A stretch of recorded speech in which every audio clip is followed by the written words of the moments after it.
옛날 옛적 영조 임금께서 나라를 다스리시던 시절의 이야기입니다.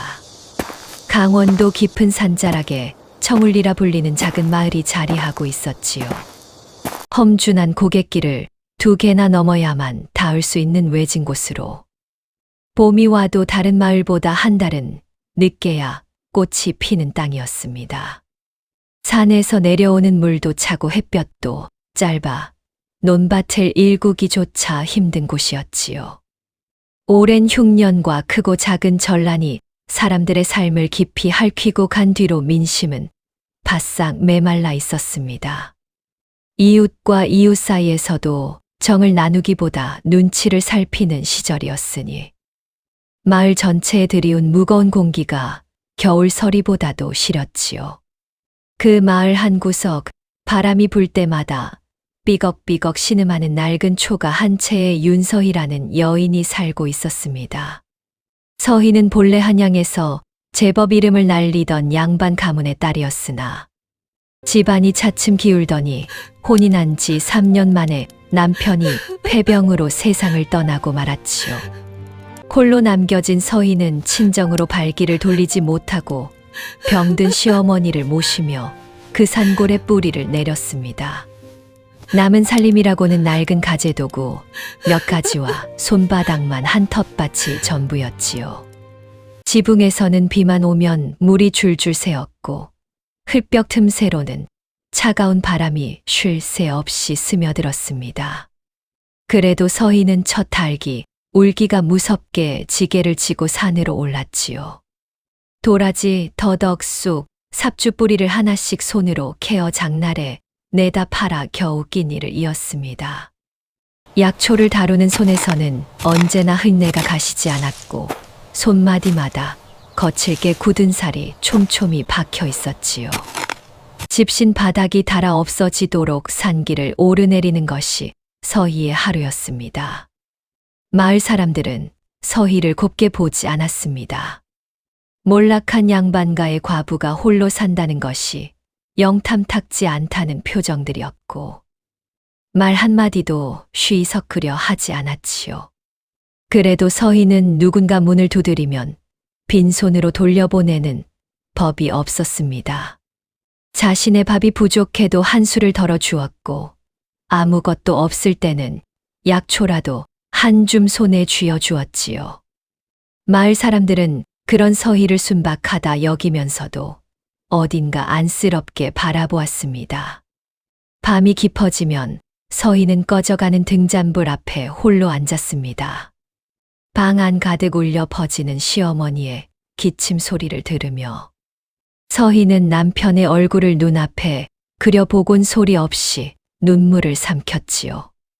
먹을 것은 날이 갈수록 줄어들고 시어머니의 병세는 점점 깊어만 갔지만 서희는 흔들리지 않으려 이를 악물었습니다. 굶어도 남을 외면하지 않는다는 것, 그 한 가지 신념만이 이 고단한 나날을 버티게 해주는 서희의 유일한 힘이었지요. 서희의 하루는 언제나 새벽빛과 함께 시작되었습니다. 똥이 트기도 전에 눈을 떠 아궁이에 불을 지피고 시어머니께 드릴 미음을 끓이는 것이 첫 번째 일이었지요. 쌀이 귀한 날에는 조를 한 줌 풀어넣고 그마저도 없는 날에는 마른 나물을 삶아 국물만 떠 올렸습니다. 시어머니는 나는 괜찮으니 내가 먹어라 하셨지만 서희는 빙긋 웃으며 고개를 저을 뿐이었지요.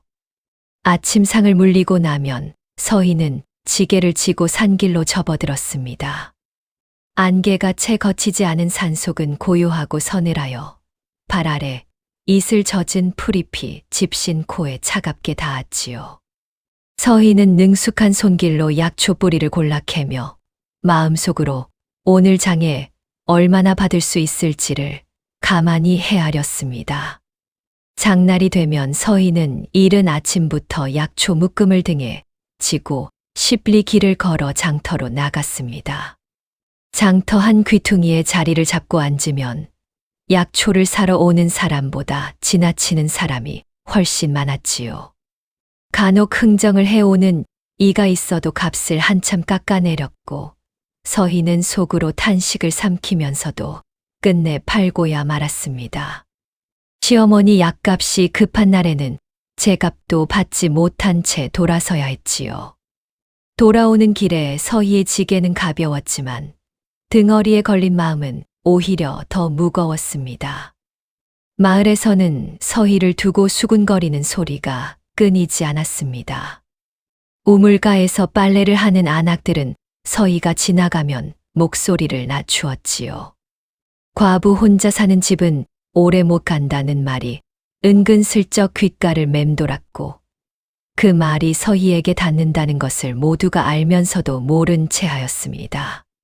선뜻 손을 내밀어 주는 이웃은 없었고 어려운 일이 생겨도 서희는 오롯이 혼자 감당해야 했지요. 서희는 그 냉랭한 시선들을 못 본 척 고개를 들고 걸었습니다. 그것이 서희가 할 수 있는 유일한 버팀이었지요. 그 무렵 마을에서 가장 기세등등한 자는 아전 김판수였습니다. 포졸 며칠 거느리고 마을 구석구석을 드나들며 제 세상인 양활보하는 자였지요. 허리에 끈을 질끈 동여매고 손에 죽장을 짚은 채로 사람을 볼 때마다 아래 위를 훑어보는 버릇이 있었습니다. 서희 집 앞을 지날 때면 걸음을 늦추고 담장 너머를 슬며시 살피곤 했는데 그 눈빛에는 탐욕이 가득 배어 있었지요. 청울리 어귀의 땅 중에서도 서희 집 자리는 약수가 가깝고 산세가 좋아 눈독을 들일 만하였습니다. 마을 사람 하나가 귓속말로 전한 바에 따르면 김판수가 오래전부터 그 땅을 차지할 궁리를 해왔다고도 하였지요. 서희는 그런 소문을 듣고도 크게 내색하지 않았습니다. 밤이 되어 자리에 누우면 지붕 사이로 스며드는 빗소리가 자장가처럼 방 안을 채웠지요. 퍽퍽 소리와 함께 천장에서 떨어지는 빗물을 대야로 받으며 서희는 눈을 감았습니다. 창밖 어둠 속에서는 솔바람이 낮게 울었고 담장 너머 어딘가에서는 발소리인지 짐승 소리인지 모를 기척이 잠깐 머물다 사라졌지요. 마을의 밤은 겉보기에 조용하였으나 그 고요 속에는 무언가 불길한 것이 숨죽이며 자라고 있었습니다. 그날은 아침부터 하늘빛이 심상치 않았습니다. 구름이 산봉우리를 낮게 덮더니 오후가 되자 바람이 거칠게 나뭇가지를 흔들기 시작했지요. 서희는 산중턱에서 삽주뿌리를 캐다가 하늘을 한번 올려다보고는 서둘러 지게를 꾸렸습니다. 장마철이 지났다고는 하나 산속 날씨는 사람 마음 같지 않아 언제 비가 쏟아질지 알 수 없었지요. 채 절반도 캐지 못한 것이 못내 아쉬웠으나 시어머니 홀로 집에 계신 것이 더 마음에 걸렸습니다. 서희는 지름길로 잡은 솔숲 사이를 빠르게 걸음을 옮겼지요. 산을 반쯤 내려왔을 무렵 하늘이 한꺼번에 쏟아지듯 비가 내리기 시작했습니다. 굵은 빗줄기가 나무잎을 두드리는 소리가 순식간에 온 산을 뒤덮었고 흙길은 금세 질척하게 변하였지요. 서희는 머리에 두른 수건을 내려 얼굴을 가리며 걸음을 재촉하였습니다.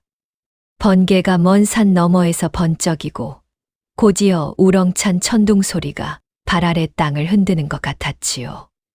빗속에서 산길을 걷는 것은 언제나 위험한 일이었으나 서희에게는 다른 선택이 없었습니다. 바로 그때였습니다. 길에서 조금 벗어난 숲풀 사이에서 희미한 소리가 들려왔지요. 처음에는 짐승의 울음인가 싶어 발을 멈추고 귀를 기울였습니다. 그런데 다시 들으니 그것은 분명 사람의 신음이었지요. 낮고 가느다랗게 새어나오는 소리가 빗소리 사이를 비집고 서희의 귀에 닿았습니다. 서희는 잠시 망설이다가 숲풀을 헤치고 소리가 나는 쪽으로 발을 내딛었지요. 나뭇가지 아래 웅크린 채 쓰러져 있는 것은 어린 사내아이였습니다. 나이는 9이나 10살쯤 되어 보였는데 온몸이 빗물에 흠뻑 젖어 있었고 이마에는 작은 상처가 나 있었지요. 입술은 파랗게 질려 있었고 숨은 붙어 있었으나 의식은 거의 없는 상태였습니다. 서희가 눈에 띈 것은 아이의 옷이었습니다. 비에 젖어 달라붙어 있었으나 그 옷감이 범상치 않았지요. 손으로 짚어보니 곱고 촘촘한 것이 청울리 어느 집에서도 본 적 없는 천이었습니다. 서희는 고개를 들어 주변을 살폈으나 인기척은 어디에도 없었지요. 아이를 이곳에 데려온 사람도 아이를 찾는 사람도 보이지 않았습니다. 서희의 가슴 속에서 두 가지 마음이 팽팽하게 맞섰습니다. 이 아이를 데려가면 먹을 것도 부족한 집 살림이 더 어려워질 것이고 신원도 모르는 아이로 인해 무슨 일이 생길지 알 수 없었지요. 그러나 눈앞에서 식어가는 아이를 외면하고 발길을 돌리는 것은 서희의 몸이 허락하지 않았습니다. 서희는 짧게 숨을 한 번 내쉬고는 지게를 내려놓았지요. 그리고 아이의 가느다란 몸을 조심스레 들어 자신의 등에 얹었습니다. 아이는 깃털처럼 가벼웠지만 빗물까지 머금은 몸은 서희의 어깨를 묵직하게 눌렀지요. 서희는 진창이 된 산길을 한 걸음 한 걸음 내려왔습니다. 빗속에서 아이를 업은 채 걷는 것은 쉽지 않은 일이었지요. 넘어질 뻔한 것도 두어 번이었습니다. 집에 도착했을 때 서희의 집시는 진흙투성이가 되어 있었고 저고리는 물을 짜낼 수 있을 만큼 흠뻑 젖어 있었지요. 시어머니가 기침을 참으며 문가로 나오다가 서희의 등을 보고 눈이 커졌습니다.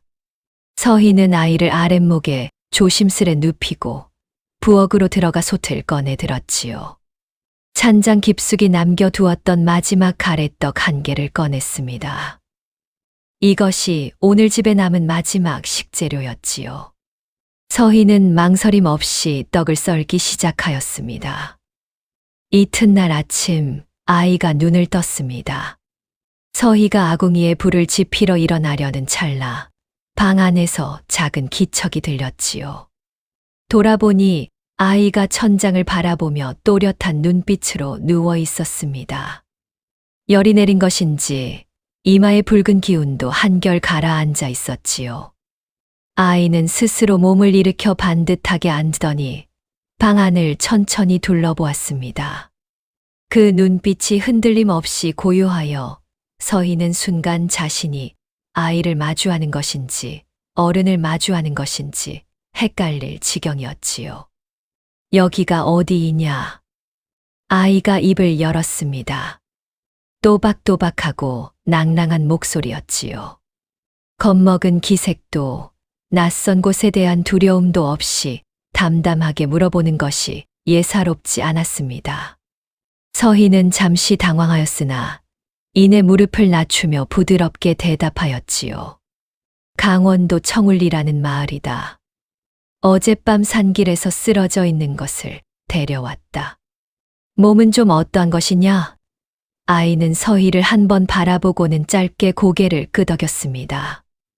고맙다는 말도 놀란다는 말도 없었으나 그 끄덕임 속에 무언가 무게가 담겨 있는 것 같았지요. 서희가 정성껏 끓인 떡국을 떠와 아이 앞에 놓았습니다. 장날에 사와 아껴두었던 가래떡 몇 점을 얇게 썰어 넣고 멸치를 우린 맑은 국물에 끓여낸 것이었지요. 아이는 그릇을 바라보더니 두 손으로 공손히 받아들었습니다. 숟가락을 들기 전에 자세를 한번 고쳐 앉는 것도 잊지 않았지요. 후후 불어식히고 천천히 떠먹는 모습이 어디서 배웠는지 흠잡을 데 없이 단정하였습니다. 밥상 앞에서 그 정도 예법을 갖추는 아이라면 집안 어른들의 가르침이 보통이 아닌 것이 분명하였지요. 서희는 아무 말 없이 그 모습을 지켜보다가 방문 너머로 살짝 시선을 돌렸습니다. 시어머니도 문틈으로 아이를 유심히 살피고 있었지요. 떡국을 다 먹은 아이가 그릇을 두 손으로 내려놓으며 잘 먹었소. 하고 말하는 것을 보고는 시어머니가 방으로 들어와 서희 곁에 앉아 귓속말을 하였습니다. 저 아이, 예사 아이가 아니구나. 서희도 고개를 끄덕였지요. 아이의 두 손을 자세히 보니 한 번도 거친 일을 해본 적 없는 듯 고르고 휘었으며 손가락 마디마디가 고왔습니다.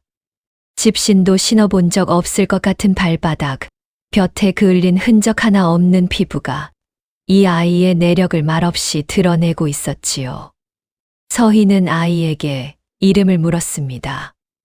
아이는 잠시 멈추더니 도하라 부르면 돼요 하고 답하였지요. 이름인지 호인지 알 수 없었으나 서희는 더 묻지 않았습니다.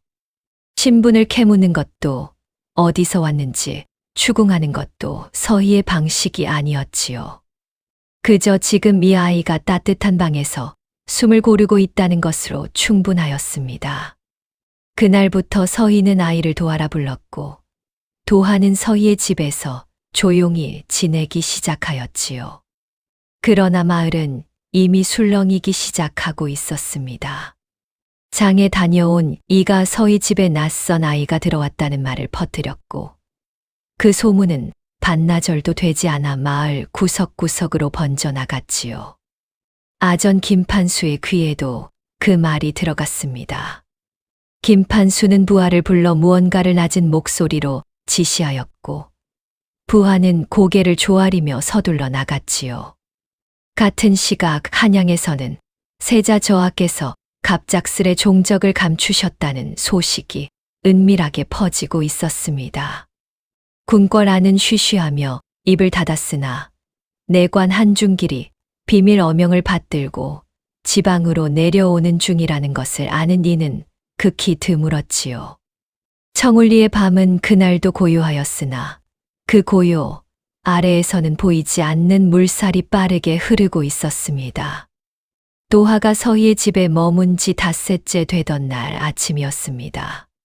서희가 부엌에서 나무를 다듬고 있는데 방 안에서 낮고 또렷한 소리가 흘러나왔지요. 귀를 기울이니 도하가 무언가를 읽고 있는 것이었습니다.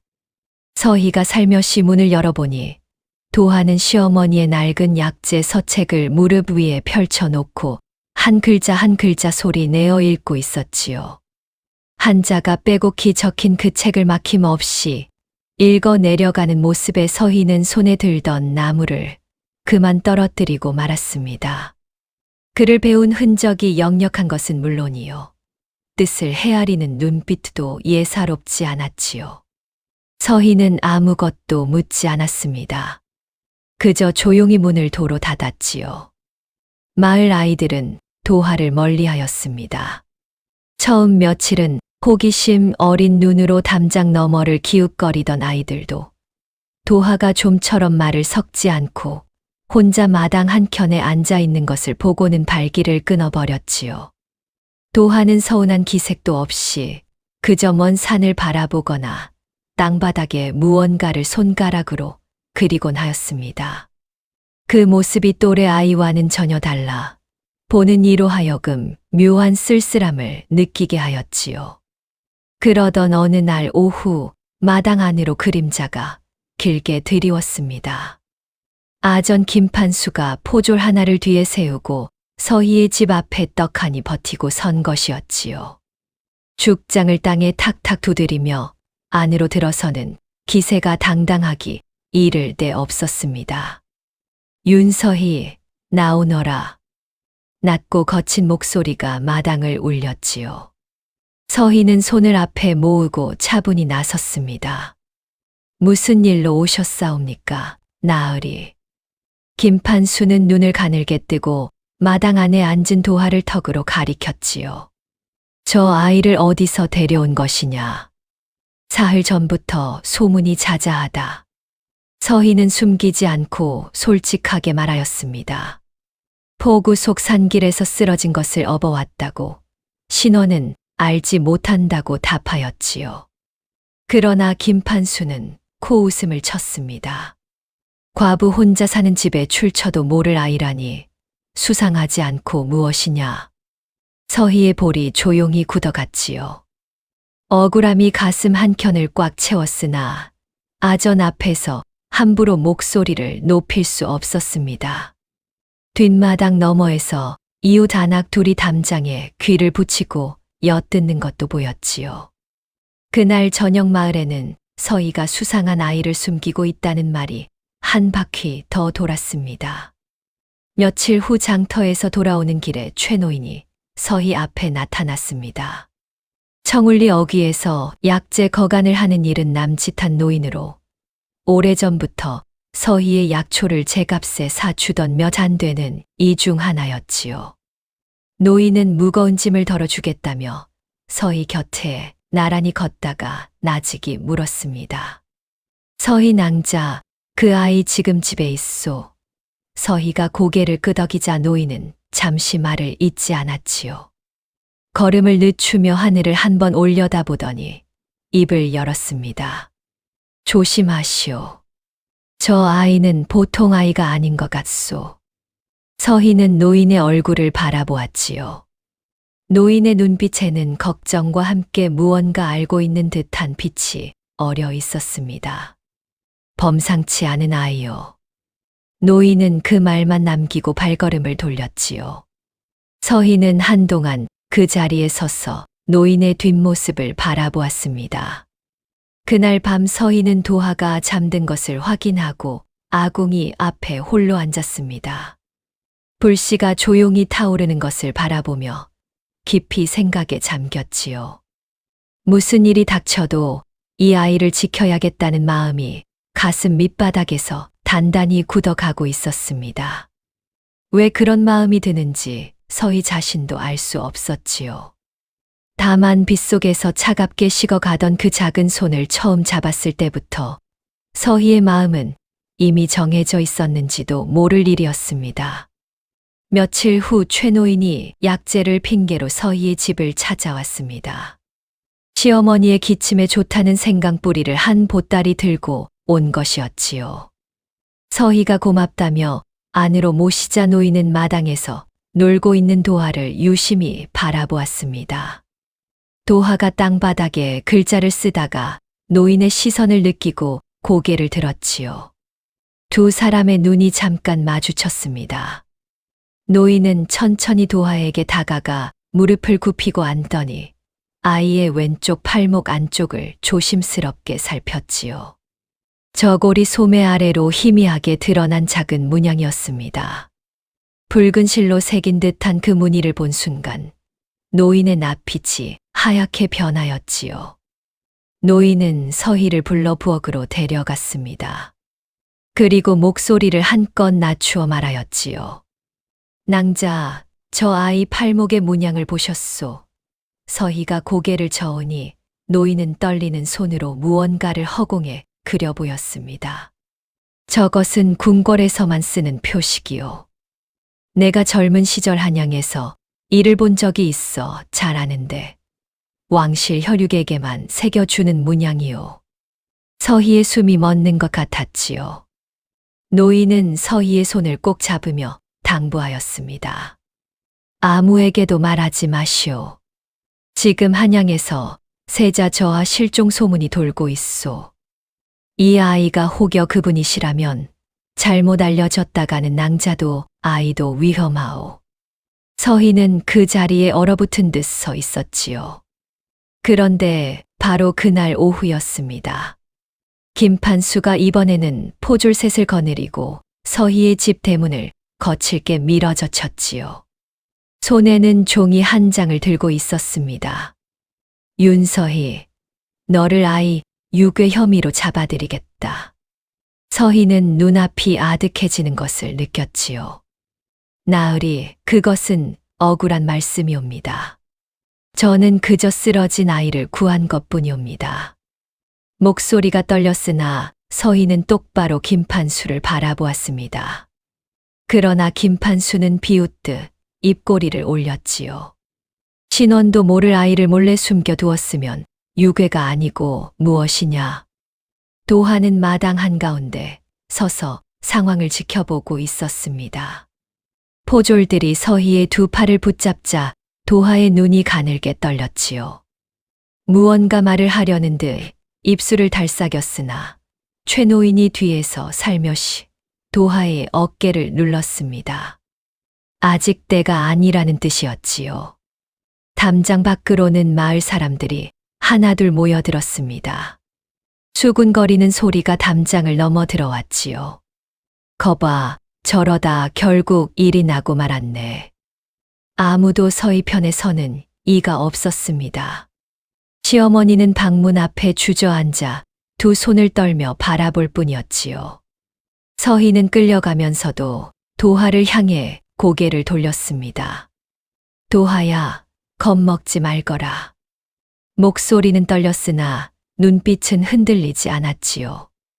도하는 그 눈빛을 받으며 꼼짝 않고 서 있었습니다.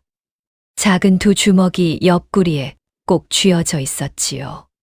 최 노인은 서희가 골목 너머로 사라지는 것을 확인하고는 자리를 피하는 척하며 발걸음을 빨리하였습니다.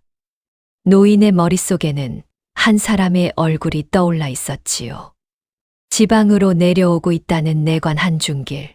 그에게 이 사실을 알려야 했습니다.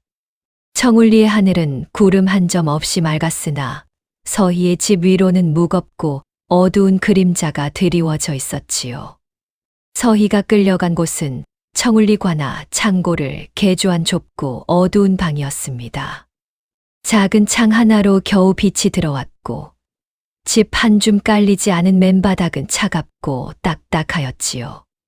서희는 그 자리에 무릎을 꿇고 앉아 숨을 가다듬었습니다. 억울함이 파도처럼 밀려왔으나 지금 눈물을 흘릴 때가 아니라는 것을 서희는 알고 있었지요. 담장 너머로 포졸들이 오가는 발소리가 들렸고 멀리서 개 짖는 소리가 한 번 크게 울리다 잦아들었습니다. 서희는 두 손을 모아 무릎 위에 얹고 도하의 얼굴을 마음속에 그렸지요. 한편 서희의 집에는 김판수의 부하 하나가 남아 마당을 지키고 있었습니다. 시어머니는 방 안에서 기침을 사귀며 꼼짝도 못하고 계셨지요. 도하는 마루 끝에 앉아 무릎을 껴안은 채 골목 쪽을 바라보았습니다. 서희가 사라진 방향에서 눈을 떼지 못하는 것이었지요. 부하가 도하에게 다가와 거칠게 말하였습니다. 꼼짝 말고 있거라. 내 놈도 내일 아침이면 다른 곳으로 보내질 것이니. 도하는 대답하지 않았습니다. 다만 눈빛이 조용히 가라앉으며 어딘가 먼 곳을 응시할 뿐이었지요. 김판수는 관아 마루에 앉아 흡족한 표정을 지었습니다. 오래 기다려 온 일이 드디어 풀리는 것 같았지요. 서희를 처리하고 나면 그 땅은 자연히 제 손에 들어올 것이고 아이 문제도 적당히 마무리 지을 수 있을 것이었습니다. 김판수의 입가에 실룩이는 웃음이 번졌지요. 그런데 바로 그날 저녁 내관 한중길이 청울리 어귀에 당도하였습니다. 말에서 내려 주변을 살피던 한중길은 마을로 들어서기 전에 길목에서 마주친 사내에게 이 마을 사정을 물었지요. 그 사내는 다름 아닌 김판수의 신복이었습니다. 신복은 한중길에게 능청스럽게 거짓을 고하였습니다. 이 마을에 이상한 일은 없사옵니다.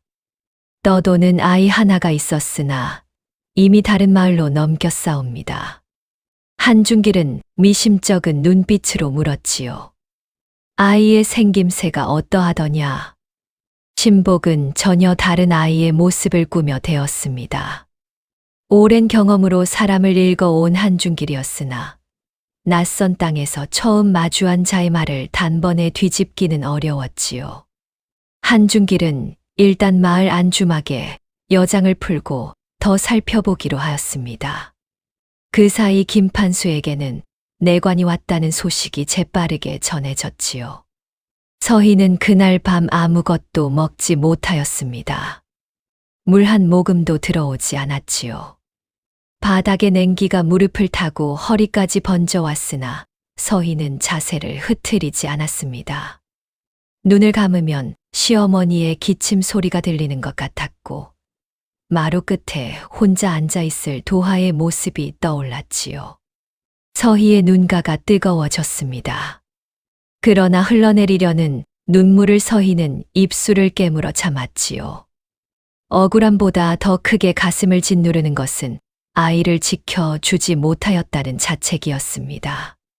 담장 밖에서는 바람이 낮게 울었고 청울리의 밤은 길고 차갑게 이어졌지요. 서희는 그 어둠 속에서 홀로 무너지지 않으려 두 손을 꼭 맞잡았습니다. 이튿날 아침 일찍 포졸 둘이 서희를 끌어내었습니다.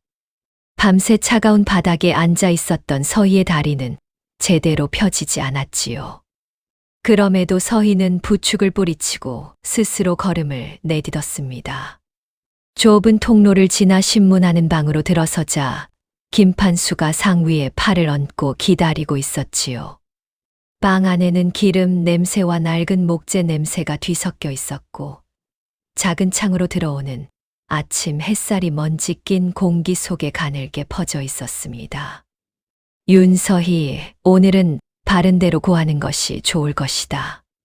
저 아이를 어디서 어떻게 취하였는지 낱낱이 밝혀라. 서희는 고개를 들어 또렷하게 답하였지요. 소녀는 숨길 것이 없사옵니다. 포구 속 산길에서 쓰러진 아이를 업어왔을 뿐이옵니다. 김판수는 탁자를 손바닥으로 내리쳤습니다. 거짓을 고하면 매를 면치 못하리라. 서희의 눈이 흔들리지 않았지요. 억울함이 목 끝까지 차올랐으나 서희는 같은 말을 같은 목소리로 반복하였습니다. 신문은 오랜 시간 이어졌지요. 굶주림과 추위로 몸은 이미 한계에 다가가고 있었으나 서희의 입술은 끝내 다른 말을 내뱉지 않았습니다. 김판수가 눈짓을 하자 포졸이 서희 앞에 무거운 주리틀을 가져다 놓았지요. 서희는 그것을 바라보며 눈을 감았습니다. 마음속으로 시어머니의 얼굴을 떠올렸지요.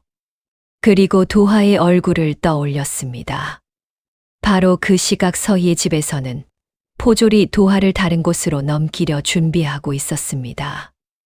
도하의 두 손목을 포승줄로 묶으려 하자 도하가 처음으로 목소리를 높였지요. 손을 치우거라. 낮고 단호한 목소리였습니다. 포졸이 멈칫하였지요.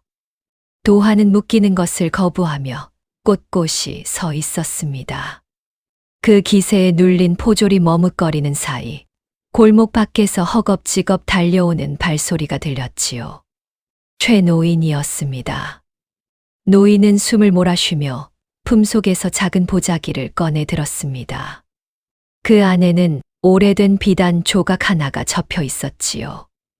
노인이 젊은 시절 한양에서 일하며 어렵게 간직해 온 물건이었습니다. 최노인은 그 비단 조각을 들고 주막으로 달려갔습니다. 내관 한중길이 아침밥을 먹다 말고 벌떡 일어섰지요. 노인이 내민 비단 조각의 문양과 도하의 팔목에 새겨진 문양이 같다는 말을 듣자 한중길의 얼굴이 굳어졌습니다. 한중길은 곧바로 자리를 박차고 일어나 관아 쪽으로 발걸음을 옮겼지요. 그러나 관아에는 이미 김판수의 눈과 귀가 깔려 있었습니다. 한중길이 서희를 만나려 하자 포졸들이 가로막았지요. 죄인은 신문 중이라 면담이 불가하옵니다. 한중길은 이를 악물었습니다. 관아 한편에서 서희가 모든 것을 놓아버리려는 순간이었습니다. 몸은 더 이상 버티기 어려웠고 아무도 자신의 말을 들어주지 않는 이 상황이 산보다 무겁게 짓눌렀지요. 서희는 눈을 감고 고개를 떨구었습니다. 그런데 바로 그때 담장 밖에서 작고 또렷한 목소리가 들려왔지요. 어머니. 서희의 눈이 번쩍 뜨였습니다. 도하의 목소리였지요. 어머니, 그 한마디가 서희의 가슴을 수직으로 꿰뚫고 지나갔습니다. 서희의 눈에서 눈물이 한 줄기 흘러내렸지요. 그러나 그것은 절망의 눈물이 아니었습니다. 담장 너머에서 자신을 부르는 그 작은 목소리 하나가 꺼져 가던 서희의 불씨를 다시 살려놓았지요. 서희는 천천히 고개를 들었습니다. 두 눈에 다시 빛이 돌아왔지요. 담장 밖에서 도하의 목소리가 울린 뒤 관아 마당은 묘한 긴장으로 가득 찼습니다. 포졸들이 도하를 붙잡으려 움직이자 도하는 천천히 두 발을 땅에 굳히고 섰지요. 작은 몸이었으나 그 자리에서 풍기는 기운이 예사롭지 않았습니다. 최노인이 뒤에서 숨을 죽이고 바라보았고 내관 한중길은 담장 어귀에서 그 모습을 눈을 가늘게 뜨고 지켜보았지요. 포졸 하나가 도하의 팔을 잡으려 손을 뻗었습니다. 그 순간 도하가 입을 열었지요. 물러서거라. 낮고 깊은 목소리였습니다. 아이의 입에서 나왔다고는 믿기 어려운 무게가 담겨 있었지요. 포졸이 손을 멈추었습니다. 도하는 천천히 관아 마당 안으로 걸어 들어오며 주변을 한번 둘러보았지요. 그리고 내관 한중길과 눈이 마주쳤습니다. 한중길의 몸이 굳어지는 것이 보였지요. 도하는 한중길을 향해 걸어갔습니다.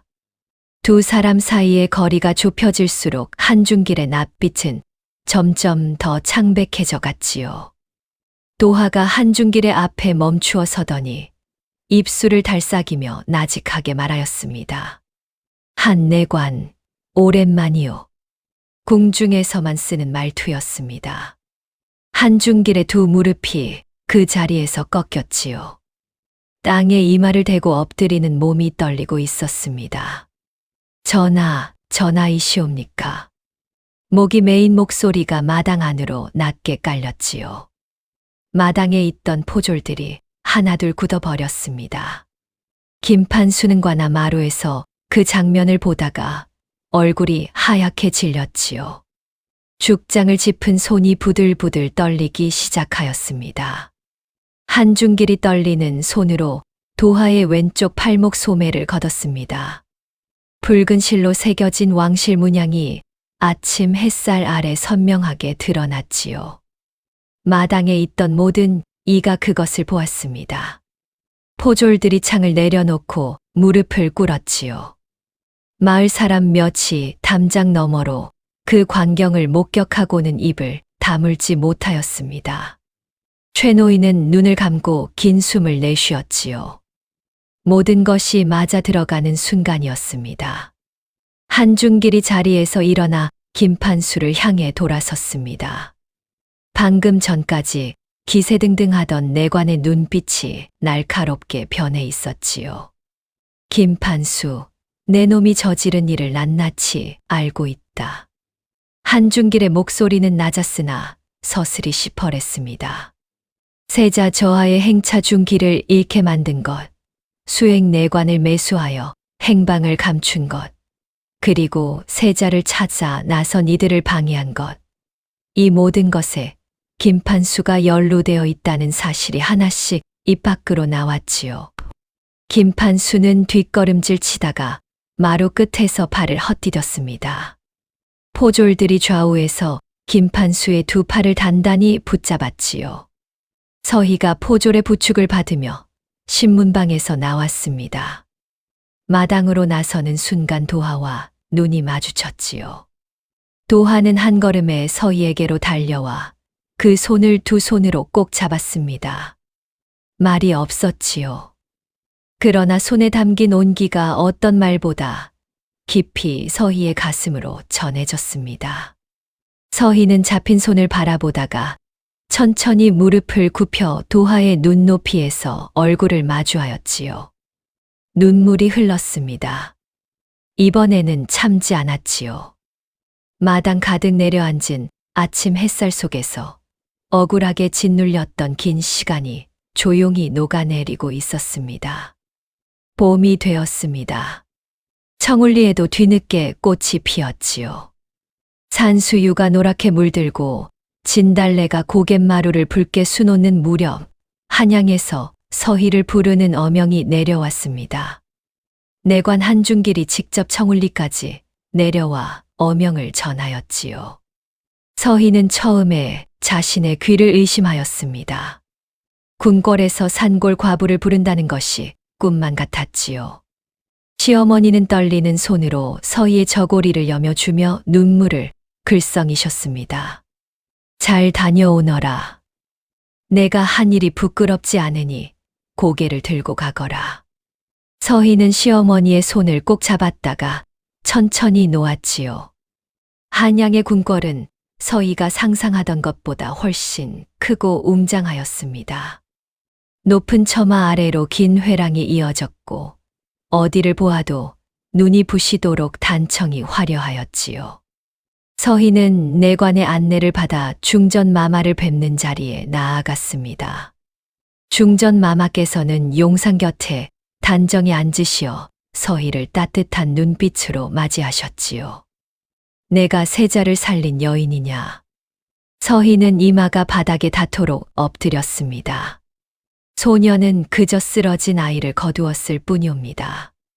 중전마마께서는 조용히 웃으셨지요.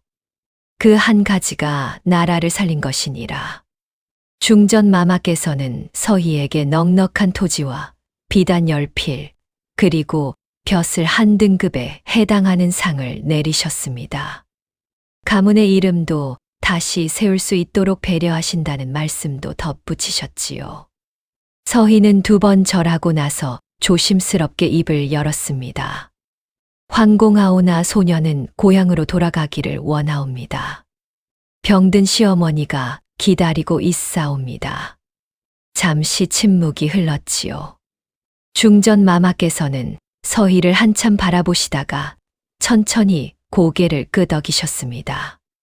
그 마음이 바로 내가 세자를 살린 까닭이니라. 서희는 궁을 나서기 전에 도하를 마지막으로 만났습니다. 도하는 어느새 세자의 옷을 갖추어 입고 있었지요. 반듯한 자태가 처음 청울리에서 보던 아이와 같으면서도 달라 보였습니다. 그러나 서희를 보는 눈빛만은 그대로였지요. 도하는 서희 앞에 서더니 2 손을 모아 깊이 읍하였습니다. 어머니 고맙소. 서희의 입술이 떨렸지요. 웃음인지 울음인지 알 수 없는 표정으로 서희는 도하의 이마를 손바닥으로 한 번 가만히 쓸어내렸습니다. 천천히 먹거라. 서희가 한 말은 그것뿐이었지요. 떡국 한 그릇을 내밀던 그날 밤이 눈앞에 떠올랐습니다. 도하도 그것을 기억하는 듯 눈가가 촉촉하게 젖어들었지요. 청울리로 돌아오는 길은 올라갈 때보다 훨씬 가볍게 느껴졌습니다. 고갯마루를 넘자 마을이 한눈에 들어왔지요. 그런데 놀라운 일이 기다리고 있었습니다. 마을 사람들이 하나둘 서희를 맞으러 나와 있었지요. 차갑게 등을 돌리던 안악들이 고개를 숙였고 외면하던 이웃들이 손을 내밀었습니다.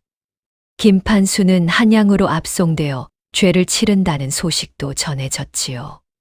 시어머니는 마당 앞에 나와 서희를 기다리고 계셨습니다. 2 사람이 손을 맞잡고 마당 안으로 들어서는데 담장 너머로 봄바람이 살며시 불어왔지요. 가진 것 하나 없는 여인이 빗속에서 메민 한 그릇에 따뜻한 음식이 한 아이를 살렸고 그 작은 선행이 돌고 돌아 서희의 삶을 바꾸어 놓았습니다. 세상은 넓고 사람의 앞날은 알 수 없는 것이지요. 그러나 남을 외면하지 않는 마음, 굶주리면서도 내어주는 손길은 언젠가 반드시 제자리로 돌아오는 법이옵니다. 선행은 결코 땅에 묻히지 않는다는 것. 그것이 이 이야기가 오래도록 전해온 까닭이지요. 다음 영상을 빠르게 만나보시려면 좋아요와 구독을 눌러주세요. 그럼 더 재미있는 영상으로 찾아뵙겠습니다. 모두 행복한 하루 보내세요.